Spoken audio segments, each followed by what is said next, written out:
All right, guys. Again, if you are just coming back with us after a long break, welcome back. We're looking at problems number 3 and 4.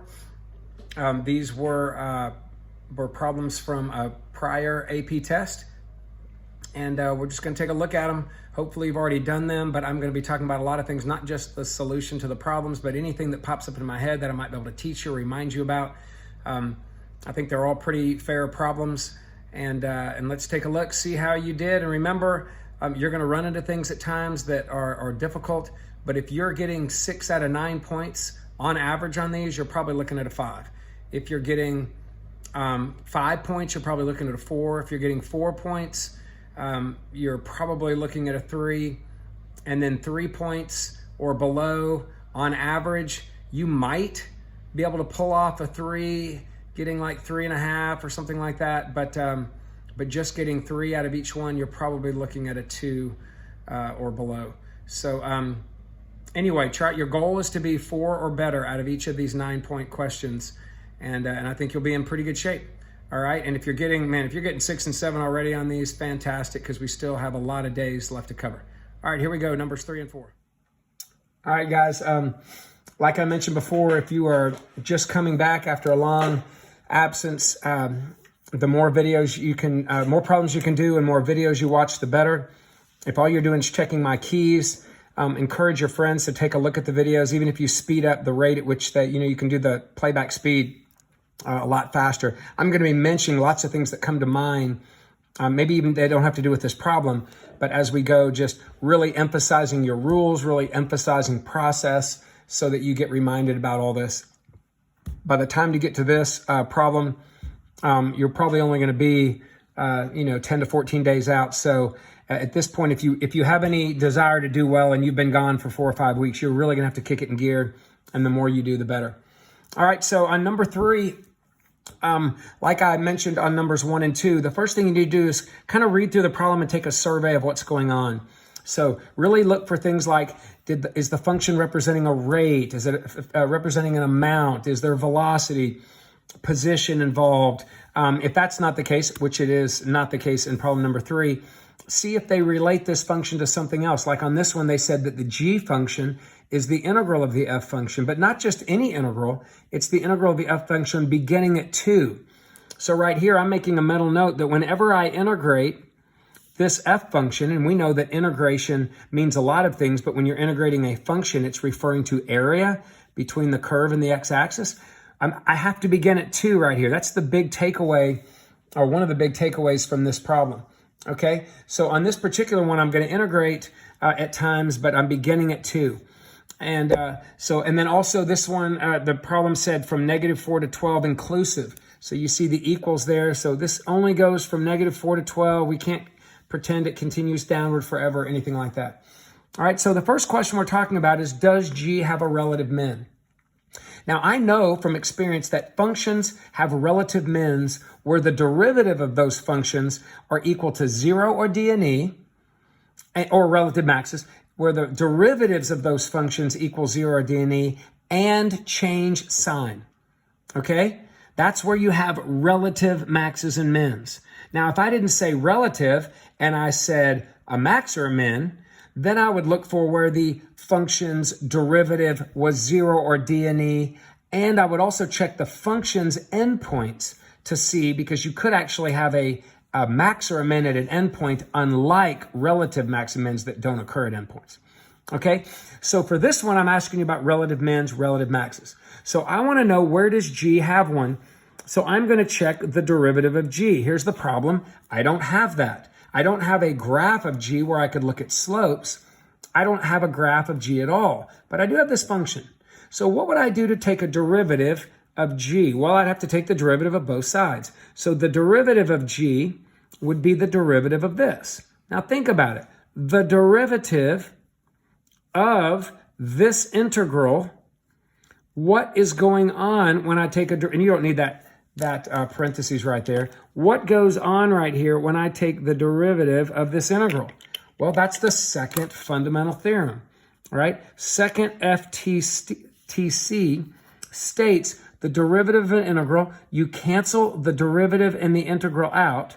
So all that goes away. You take whatever that variable is or expression is there, you plug it in. And when I plug it in, I get f of x. But don't forget, I also have to take the derivative of x, which in this case is 1, so I don't have to bother with that. And then I just ignore the number 2. And remember, should these two numbers be flip-flopped, just do it. But if the variable's on the bottom, then negate it. Or you could switch them and negate it to start. So this tells me the derivative of g is the f function.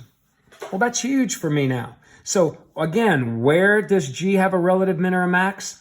When its derivative, which is f, is equal to 0 or d and e. Now, on this particular problem, they didn't ask me to find them. They just asked, do I have one at x equal 10? Well, at x equal 10, the function is equal to 0, which means the derivative is equal to 0 at x equal 10. But the derivative of g does not change signs here, right? And you could say the derivative of g, which is f, you could say that if you want, again, does not change signs. Therefore, there is no, therefore it says neither was an option. Therefore, neither a relative max nor a relative min occurs. Okay? Now, how do they give you credit for something like this? All right, so I'm pulling up my guidelines here. You can't see them, and I don't believe I modified this problem much, if at all. So it gave you 1 point for making this connection. Now, you got a point, even if you didn't get part A, if you got part B right, which I'll get to in a second, you have to make that connection again in part B. As long as you say that's somewhere between A, B, C, or D, all those different parts, you got 1 point, but you don't get 1 point each time. So you got 1 point once for stating that, and then you got another point for stating why. Because it's equal to 0 there, but does not change signs, neither occurs, you got 1 point for also stating that. Okay, now part B says, does the graph of g have a point of inflection at x equal 4?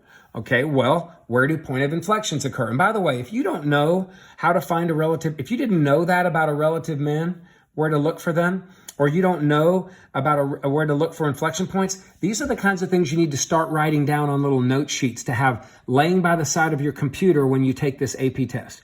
All right. By the time you take them, you might know them and not need that note sheet, but you need to have those written down if you don't know them. Okay. So start compiling those. This is open notes, but these are the things you don't want to spend 3 minutes looking for in your notes. You want to have just right there ready to go. Okay. So in part B, where do point of inflections occur? Well, point of inflections occur where the second derivative of g is equal to 0 or d and e. Now, how do you find the second derivative? Well, if the first derivative of g is f, then the second derivative of g is the first derivative of f, okay? And you can say of x if you would like, okay? So I need to make this statement, and that, I'm going to get a point of inflection where that is 0 or d and e and changes signs. Now, the question was not to find the points of inflection. It said, do I have one at x equal 4? So I'm going to look back at my graph at x equal 4 and ask myself, does the second derivative of g, which is the slope of f? So does the slope of this f function equal to 0 or d and e at 4? Well, yeah, it equals to d and e right there because there's a corner. So the derivative of f is d and e. So I can say, well, yes, the derivative of f, which is the second derivative of g, does not exist at x equal 4. All right, and you don't have to say equals because it's not really. You could say that the derivative of f, which is the second derivative of g, does not exist at x equal 4, and it changes signs here, okay? The derivative of f changes signs here, right? It goes from a positive sloping part of the graph right there to a negative sloping part. Well, that means the second derivative of g changes signs here. So therefore, yes, at x equal 4, a point of inflection occurs. or an inflection point occurs. Okay? And how do you get points for that? Well, you get probably get a half point for stating that. So if you stated that, give yourself a half point. And then you also had to say that it was equal to D and E and changed signs with a confirmation of yes, there is a point of inflection. So you only got one total point for that. But at this point, you have 1 point for that, 1 point for this, and then 1 point for that statement showing up somewhere. So we're 3 points in. If you get 3 out of 9, you're just on the edge of passing. All right. If you can average about, let me do the math on that real quick. If you can average about a 3.9 or sometimes as low as a sometimes as low as a 3.7, you're going to be on the low end of a 3. So if you can get 4, you're passing. If you can get 5 out of those 9, you're probably looking at a 4. So a 4 probably is if you get a 4 out of 9, it's a 3. 5 out of 9, it's a 4. And 6 out of 9, you're probably looking at a really high 4 or 5. Okay? So already we got 3 points and we still have 6 points out there. Okay, so let's look at part C. Now, part C tests your knowledge of what an absolute min or max is. So it says find all of the absolute max or mins on that interval. Now, we know absolute maxes and absolute mins aren't the same as relative max and relative mins. What do I do to check those? Well, the most obvious thing to do to check is endpoints. Because remember, absolute mins and absolute maxes don't just occur at critical numbers, they also occur at endpoints. So just by checking f of -4 and f of 12, just by saying, hey, I need to check those, I am going to get a point, even if I check them incorrectly. So just by writing that, you're already at right there, you're already at a +1. Okay? Now, I also need to check where, but I'm sorry, not f. Now, if you write f, you did not. You need to write g. Okay? So you need to check g of -4, right? And you need to check and g of 12. Okay? Now, I also need to find out where, out of control here, where is my, and make sure you don't write that outside the box. I want to know where the derivative of g, which by the way is f, is equal to 0 or d and e. Those are my critical numbers, right? So where's the derivative of g equal to 0, d and e? Now, where the derivative of g, which is f, is 0, d and e, it's equal to 0, if you look at the chart, at -2, 2, 6, and 10. But they're only going to give you credit for checking the -2 and the 6.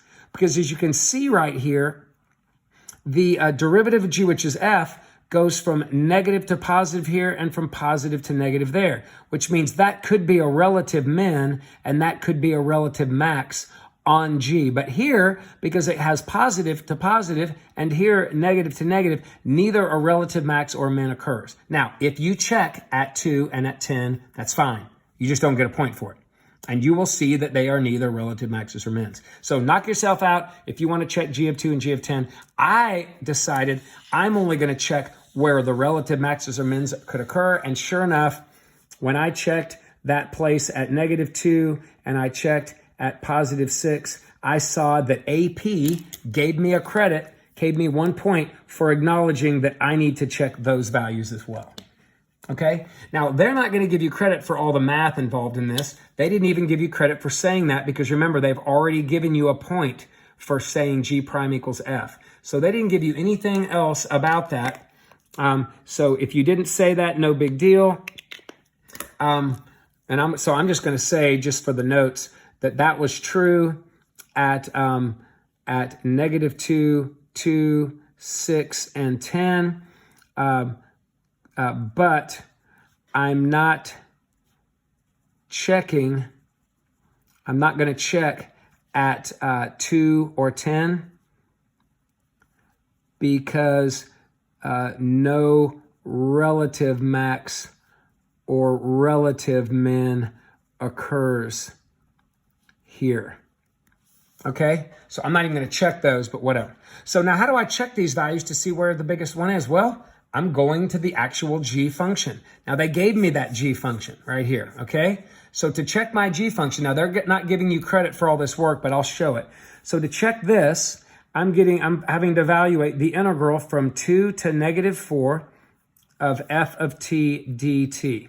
So I'm going to go from 2 to -4. So I'm going to come back up to my picture. What's the integral from 2 to -4? Well, integral is area. So let's just say from 2 to -4, if I'm integrating to the left, this is all what? Negative area, and this would be positive area because I'm going left right here. So from 2 to -4, let's find all this. Well, all of this would be 1/2 base times height.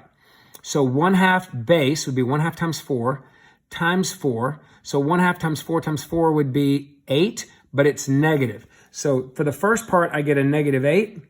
And then, so I'm going to write the -8 right there. And then I'm going to do this last part. Right here, I got to go 1/2 base height. Well, the base is 2. The height is 4. So that's half of 8. When half of 8 is 4. But it's positive because I'm going left. So I'm going to add 4. So I can see that my area here is a -4 as I accumulate that. So it's possible right now that that's a min. Actually, could be a max. We'll see. All right, what about this? This says the integral, and I remember I'm always starting at 2, from 2 to -2 of f of t dt. Okay, so 2 to -2. Now I'm looking this, but I'm just going from here to there.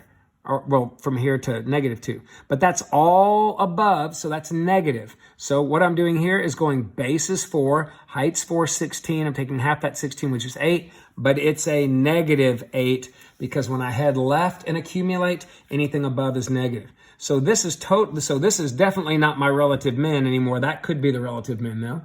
Okay, then I got to check at 6. So what's going on from 2 to 6 of this function?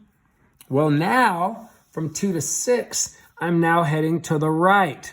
So what happens between here and here? Well, base is 4, height's 4, that's 16, half of 16 is 8, but it's above, and I'm going to the right. That is now a positive area. So that is a positive 8. Okay, positive 8. And then finally, I'm finding the integral, g of 12 would be the integral from 2 to 12 of f of t dt. So I'm looking at my chart. What is from 2 all the way to here? Okay, well, that's going to give me this positive 8 right there.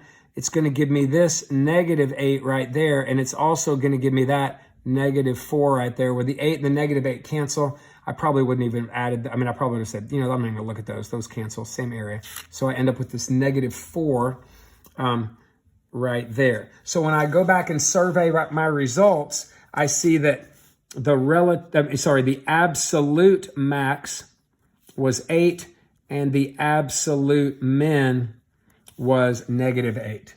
All right, and how did they give you credit? Well, they gave you already a point for checking -4 and 12 endpoints, a point for checking the critical numbers, but specifically the 2 that had a chance of being maxes and mins, and then they gave you a point for each conclusion being correct. So if you got that right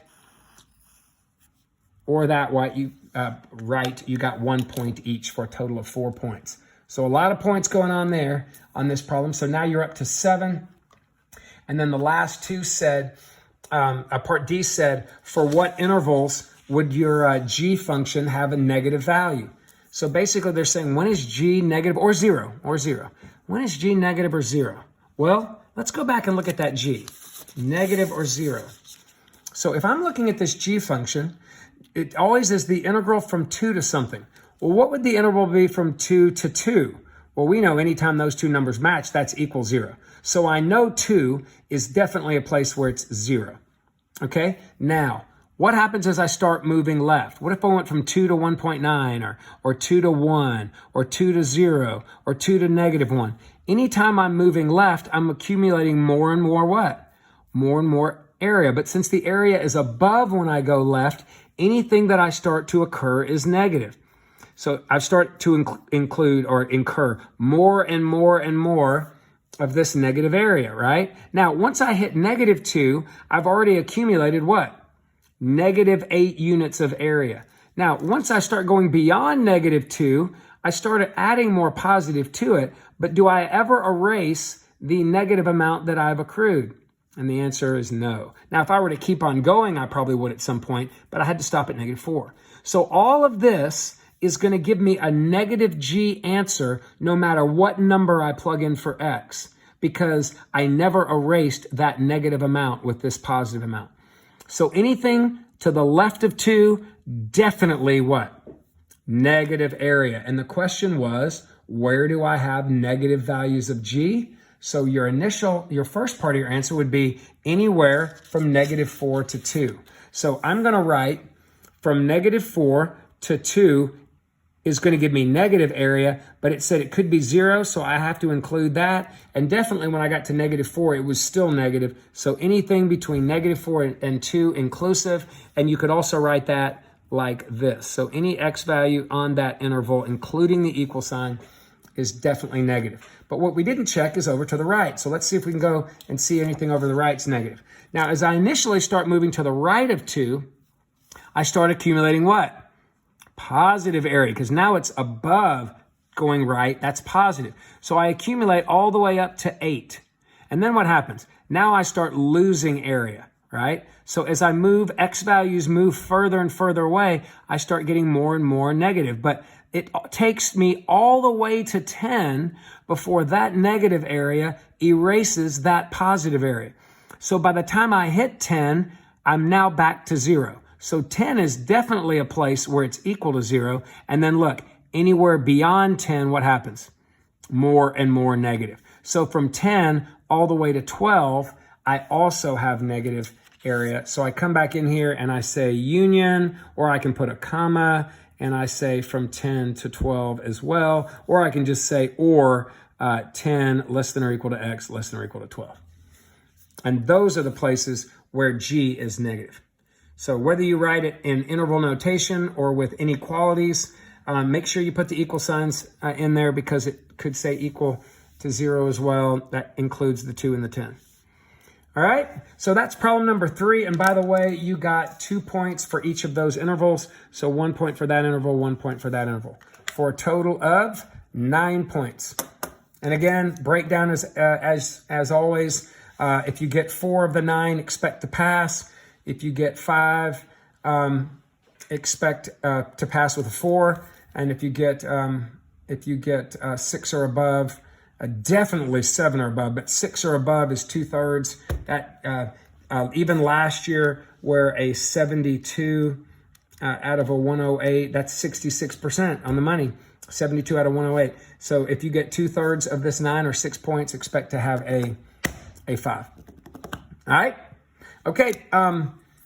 So that's problem number 3. Let's look at problem number 4. Problem number 4, we have done so many of these. I think you'll really like it. And I think you'll probably all as a class, hopefully you did pretty well on this. The first thing says, hey, there's a differential equation.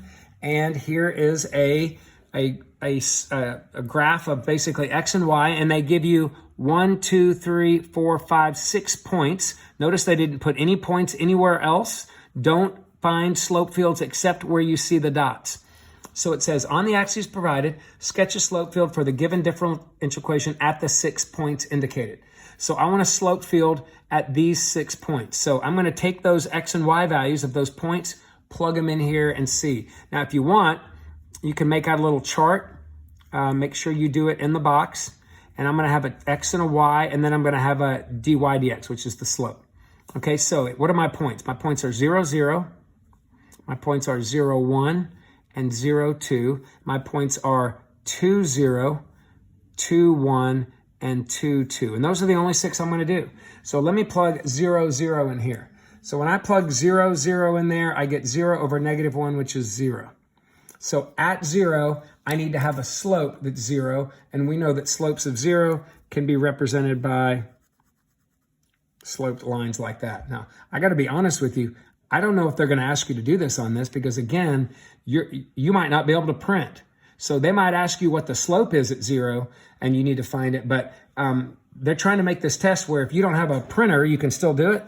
And I don't know how you draw that in with a computer. But anyway, 0, 0. Let's check 0, 1. Well, 0, 1 means a 0 in for x, but a 1 in for y. That gives you 1 over a -1, which is a -1. So there I need to do a slope of -1. You remember how to do that? Down 1 over 1 would be that line, but don't draw the line in there. Just draw the slope of what that line would look like. Okay? And then I need to plug in 0, 2. 0 there and a 2 there gives you 2 squared root of 4 over negative 1, which is negative 4. Now this slope's going to be harder. Down 4 from there, down 4 over 1 puts me way down here and kind of hard to see. So instead of going down 4 over 1, I'm going to go down 2 over a half. And I'm going to visualize that and draw that in there. But as long as you're close, you're going to be okay if you had to do this. And then I'm going to do these, 2, 0. If I plug a 2 in there and a 0 in there, I get 0 over 1. So that also is a slope of 0. And then 2, 1. If I plug a 2 in there and a 1 in there, I get a 1 squared over a 1, which is a positive 1. So positive 1 means rise 1, run 1, or negative 1, negative 1. So it looks like that. And then if I plug in a 2 in there and a 2 in there, I get 4 over 1, which is 4, and a positive 4 also looks similar to that one that you had over here. So if you did, what you got credit for here is you got 1 point if you got those correct, and I don't know what their fascination is with those, and then you got 1 point for all these other ones being correct. All right, so anyway, that's number 1. And then on number 2, what's going on? My black marker's running out. Get a new one. Part B, it says, let y equals f of x be the particular solution. Now, hopefully you've been seeing these enough where you know that a dy dx is not a solution. That's a slope that's the slope equation for the function y. If I want the actual function y, I would have to solve this differential equation. They're going to wait till part C to do that. But in here, it just said, all right, let's just pretend for now that that is the solution. Okay, and on this particular one, there's a point on the graph, right? And we know that point, if it's f of 2 equals 3, means the point 2, 3. Okay, it says write an equation for a line which is tangent to that function, but at x equal 2. So what do I need to do to write an equation for a line tangent to a curve? Well, I need a point, and since they told me at x equal 2, I know what? I know that if I'm finding a point at x equal 2, and they gave me f of 2 as 3, that my point is 2, 3. So I can immediately say y minus the 3 equals the slope times x minus the 2. Now I need a slope. Okay, to find an equation of a line tangent, I'm ignoring this last part here about the approximation. I need a slope. Now, every year people make the mistake. They come up here and they grab this slope equation and they write y squared over x minus 1 right here. But guys, that's a generic slope equation. I want not the generic slope, but I want the slope at the point 2, 3. Okay, now the slope at the point 2, 3 means I need to plug a 3 in for the y and a 2 in for the x, and I need to simplify. So my slope for this ends up being 9. That's what goes in here. And if you got that equation correct, you got +1. Now, a lot of times they'll give you a half a point for the slope, or maybe a point for the slope and a point for the line. But this particular one just gave you a +1 if you got the line correct. Okay? If you put that slope equation right in here, you did not get credit. All right, the next thing that it says, use your equation to approximate f of 2.1. Now, AP likes to solve this to be y equals, and then they do y of 2.1. But really, all you have to do is say, if you want to do that, that's great, but it requires a little bit more algebra. This is what AP likes to write. They like to go y equals, and then they go in and write, all right, they get 9x, and then they get this -18, and they add 3, and they get -15 there. Or they don't even do that. They just write it like this, and they add the 3 over, and they say, okay, now, you see what I did? I just didn't even bother distributing. I added the 3 over. Then they say, what is y of 2.1? Okay? And when they do y of 2.1, they're just saying, all right, plug a 2.1 in there, and I get 9 times 0.1, which is 0.9 plus 3, which is 3.9. Okay? And then, so they gave you 1 point for this approximation. But I don't think you even have to do that. What you could do is just take this y right here, this y minus 3, and just plug in your 2.1, and then just solve that. So you can see when you do this, you get 9 times 0.1, which is 0.9, add the 3 over. Either way, you're going to get 3.9 here, right? And you're going to get plus 1, whether you do it that way or that way. You tracking with me? Okay, so you got 2 points on that problem, 1 for the equation of a line, 1 for the approximation. Guys, I can promise you, you're going to get a tangent line approximation problem. I would be just blown away if you didn't have it. They ask it every year. It's a nice, easy thing. It checks your knowledge of a derivative, checks your knowledge of the tangent line approximation problem. Just so many different things it does. A lot of times they'll make you actually calculate the derivative. They do that later on one of the problems we do, maybe in number 6, maybe, and then tomorrow. But anyway, that's part B here, and now we're at 4 points. So if you just got those 4 right, those points, you've already passed the AP test if this was it. Okay? Now, part C, 5 points. Guys, every year they make an emphasis of doing this. In fact, if you go to the AP website, they even included lessons on how to do all this stuff on the AP website, and they did not do that with everything else. So expect to see where you have to solve a differential equation. Okay, so what they're doing is they're going back up to the beginning and they're saying, hey, find the particular solution to this differential equation. And remember, they might not say find the particular solution. They might say solve the differential equation at this. They may say solve the differential equation when x is 2, but you already know that 2 goes with 3. Lots of different ways. So what do I do to solve it? Well, I separate my variables. So I'm going to leave, sorry, I don't know why I'm using that. I'm going to leave the dy where it is, and because y squared's in the numerator, I would have to divide it over, right? And I'm going to leave the x minus 1 here on the right, which is in the denominator, but the dx is down here. I'm going to have to multiply by dx, which moves it over here. And you're more than welcome to put dx in the numerator. You get a point for separating your variables. So if that's all you got correct on this, you got a plus 1 for doing that step. Okay, now the next step you get a point for is for integrating correctly. So I'm going to integrate this. Now, can I integrate a 1 over y squared? Integrate a 1 over y squared? Well, no, I can't. And you may go, yeah, you can. That's a natural log. No, an integral of a 1 over y is a natural log. What do I do when it's not a single y variable? I mean, a single y, the power of 1. Well, I have to do a power rule. And the power rule requires the power to be on the top. So I'm going to integrate a y to the negative 2. Okay? Now, on the right-hand side, I look at this and you may go, oh yeah, integrate that. Well, that's not 1 over x, that's 1 over x minus 1. So technically, I need a u substitution here. U equals x minus 1, the du equals the dx. But because du equals dx, I can call all of that my u. I didn't have to put any numbers in there, so that's my du. So really, here's where I am right now. I've got this, and I've got 1 over u du. I should be in great shape to integrate at this point, okay? So integrating that, I'm going to add 1, which gives me y to the negative 1, and I'm going to divide by a negative 1. And then over here, to integrate that, I get the natural log of the absolute value of u, which is x minus 1, plus a constant c, okay? Now, what did you get for this? You got 1 point for getting that correctly, okay? Then you got 1 point for getting that correctly. And then you got 1 point for finding the plus C and for plugging in your initial condition. And your initial condition, remember, is that 0.23. Okay? So really, you probably got a half a point each. So I'm going to say if you put the plus C, give yourself a half a point. And then if you came along and said, all right, I can plug a 3 in here. Now, some of you don't like the way that looks. You might not. So I'm going to take the y to the negative 1 and move it to the bottom and make it a regular y. And then this negative 1, I'm just going to pull that negative on the outside.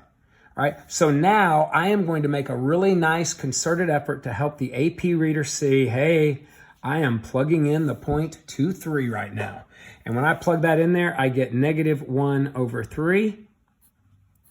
And I plug the 2 in there, and I get natural log of 2 minus 1, which is 1. And we know that the natural log of 1, because the absolute value of 1 is 1, the natural log of 1 is 0. And if you don't, type it in your calculator, but that's a 0. So my C is negative 1/3. So you got a point for doing that and a point for plugging in the initial condition. I'm sorry, a half a point for C and a half a point for plugging it in. You did not get a half a point for that yet. So even if you got that wrong, but you showed them that you plugged 2, 3 in, which I did, there's the 3, and they'll figure out 2 minus 1 or write 2 minus 1. But they'll see that at this point alone, you've gotten 4 points.